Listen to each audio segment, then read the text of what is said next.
This box is not a toy.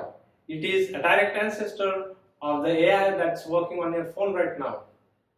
It is the 1957 Perceptron, and I built it from scratch in under 6,000 rupees. Hi, I'm Nilesh, and as a researcher, I wanted to understand the roots of machine learning. Back in 50s, Frank Rosenblatt wanted to create a machine that could mimic a neuron. And back then, there were no GPUs or a billion parameters. It was this, potentiometers. Think of each input as a sensory signal. These 16 potentiometers, they are the synaptic weights, and they control how much attention the machine pays to each input. So if I turn this dial, so let's switch these on. Now if I turn these dials, I'm literally rewiring the brains of the decision making process. And it's binary. It classifies an input as 0 or 1. Right now we have the yellow light on for this pattern. And if I move on to add more lights, you see that the signal flips and we get a green light. So that is to say, this is a different pattern it identifies as compared to this one, where we have just a single row of lights that are open.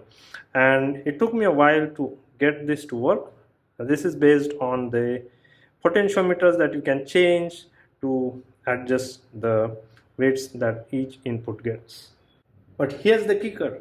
The machine is simple, which means it has blind spots. It can only solve what we call linearly separable problems.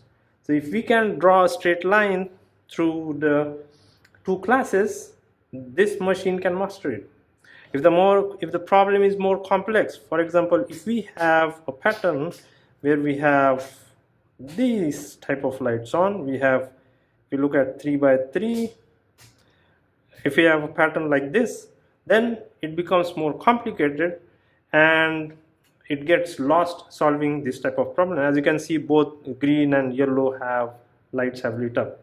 So the limitation is, this is the limitation why we have to invent the multi-layer neural networks that we see today. Building this wasn't easy.